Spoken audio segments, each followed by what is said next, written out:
How we doing? It's your boy Bosha. What is good? It's your boy Sotico. We are back, and today I wanted to do something a little bit different. I am ill, very sick, and didn't feel like staying in my room / office and put out another video that would be relatively the same as every other video I've made. A narrative piece, a opinion piece, where I sit there and I defend my stance on things while keeping the door open for any kind of possible reasoning for there to be a good defense, a good rebuttal. So I decided, hey, let's take a walk. The sun's out. We got the Thunder Fucks merch on. Love this shirt. Love my boys. We also got the Archives Podcast hat. I'm going to try and record a podcast tonight because I feel like my symptoms are going to get even worse. And who knows what that's going to feel like tomorrow on a scheduled podcast. So I'm going to try and do it tonight. Hopefully it goes well. If not, it happens. But it's your boy Sotico, and we are here talking some Star Wars. And the cool thing about Star Wars is there's something for everybody. And that is my poignant reasoning for why I love it.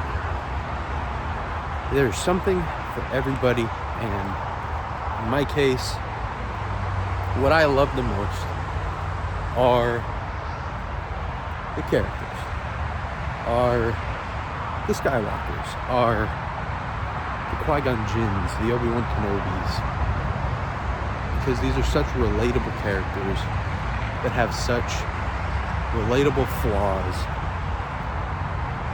and we get to see them go through movie after movie after movie after movie after movie, taking what they've learned in years past, and we get to see it apply in years to come.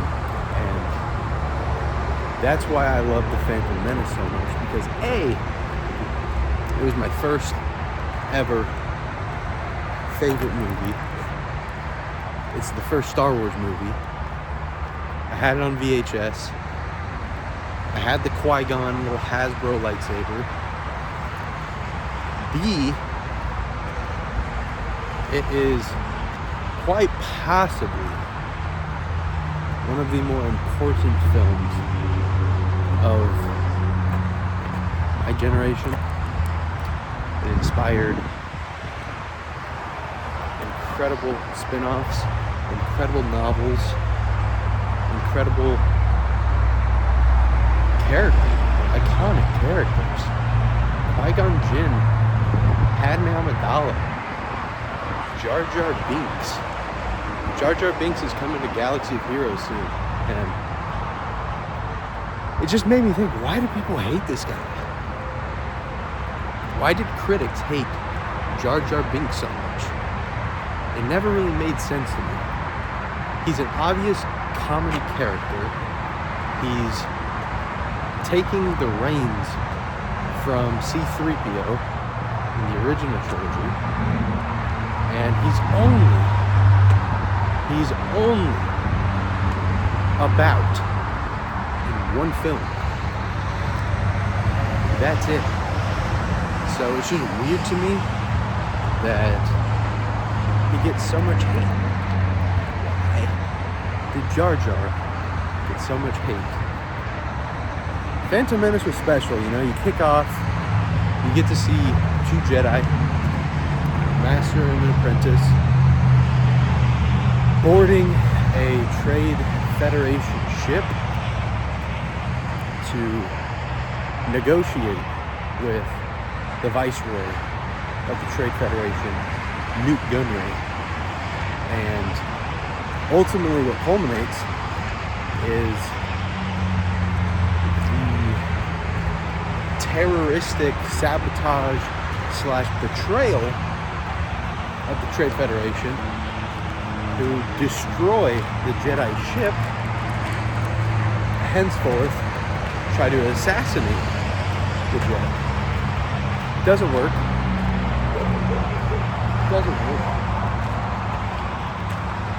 Didn't work. Got some puppies. Hello! Oh, there's 3 of them. Hello!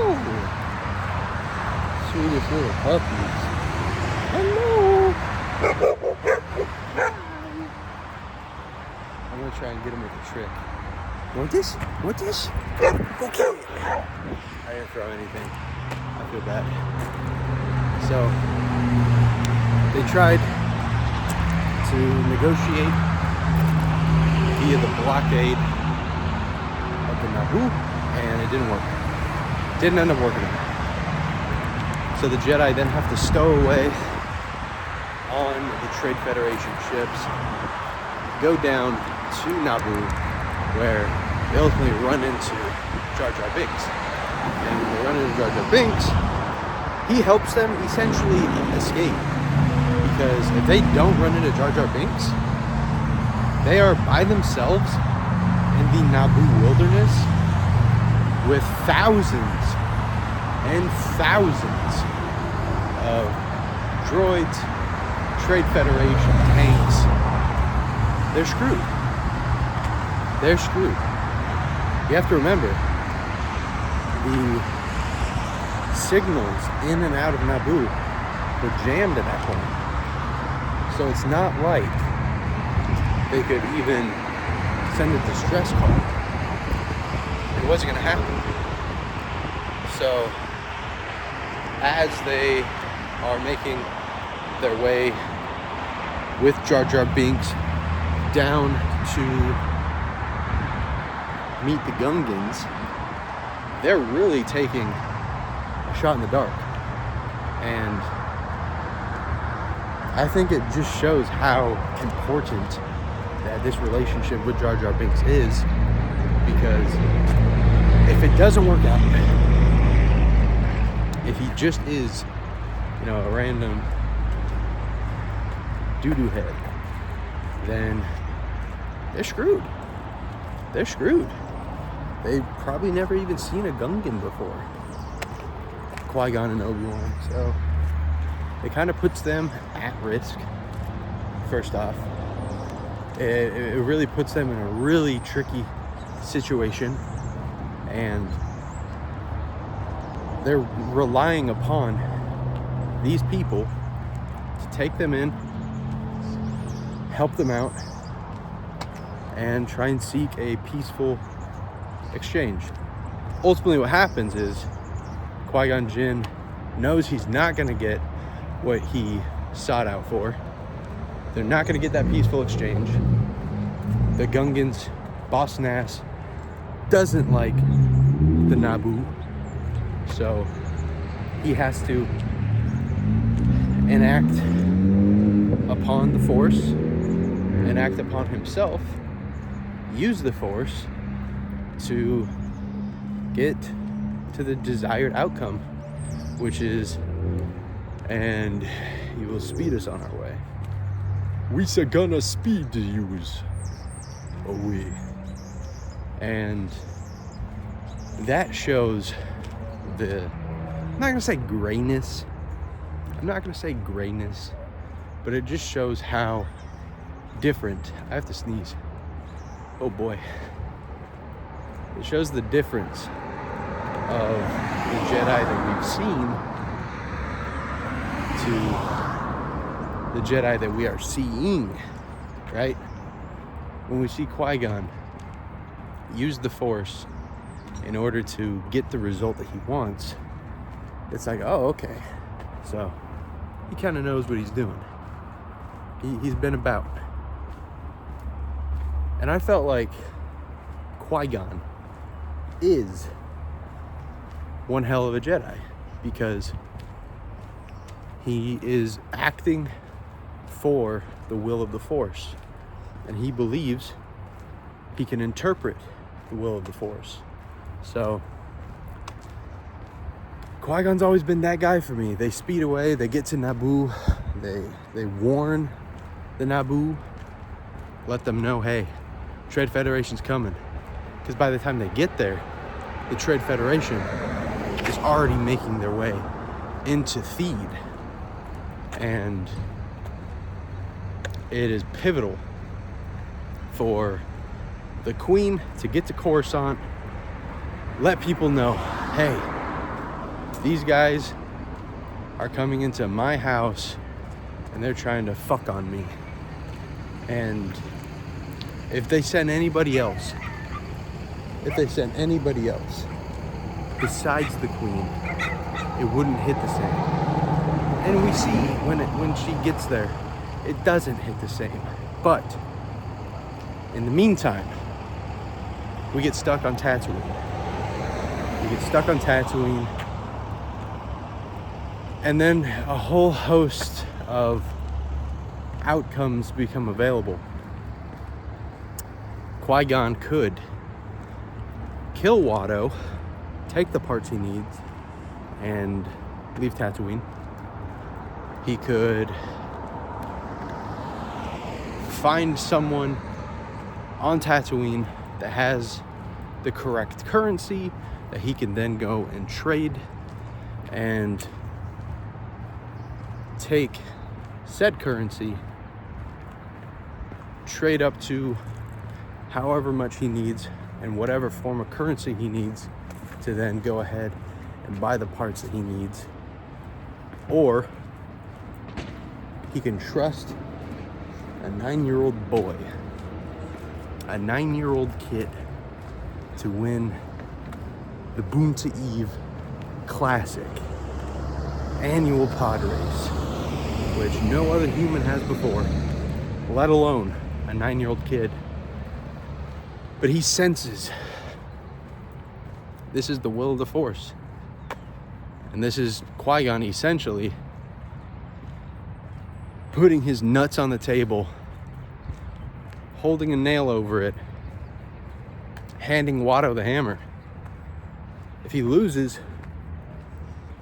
he gets the ship, which is a crazy bet because those Nubian royal yachts were worth an estimated 1.5 million Republic credits, right? So a $25,000 part to get the ship working again versus a $1.5 million ship. Now, as to say, it's a willing bet because at the end of the day, what did he win? He won Anakin Skywalker, which Anakin Skywalker is probably the most highly touted, highly coveted, hidden gem, diamond in the rough wonder kid of all time. We have seen a trend going around recently on the internet. Who is the greatest wonder kid of all time? And is it Harry Potter? Is it Phil Foden?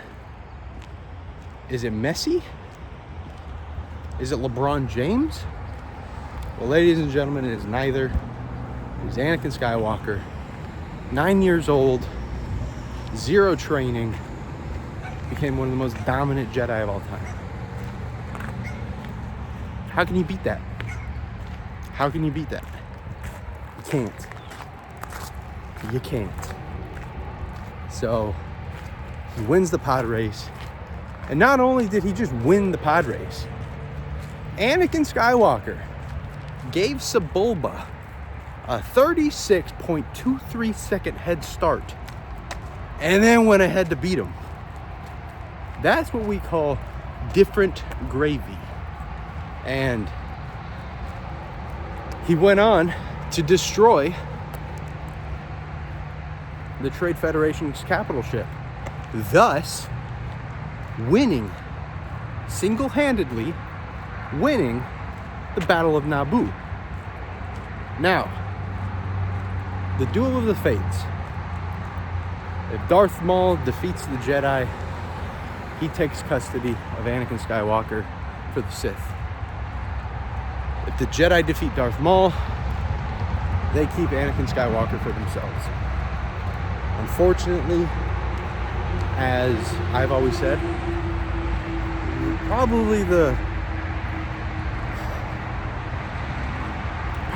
worst outcome. Probably. Because if Maul kills Kenobi, Anakin gets raised by Palpatine. Right? It's not bad. It's pretty shitty. But at least you're getting that influence off the rip of a father figure. If Qui-Gon lived, best outcome. But unfortunately, Qui-Gon died. He went into the hands of Kenobi, and game, set, match. Right?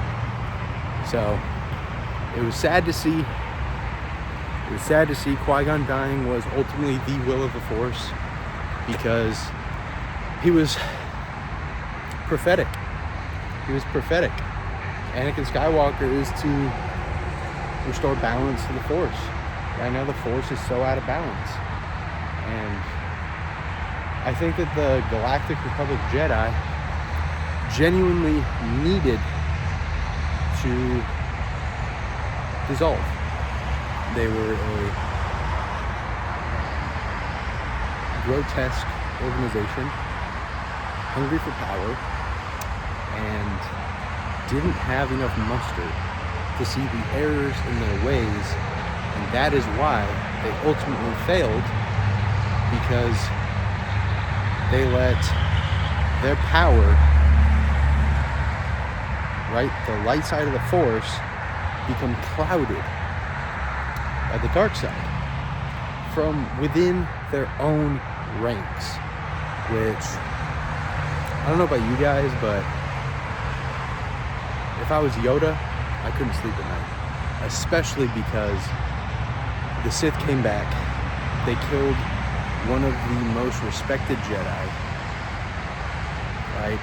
Dooku left because of it, and at the end of the day, they started the ultimate downfall of the Jedi, which is why I don't really rate Yoda. But let me know how you guys feel about the Phantom Menace in the comment section below.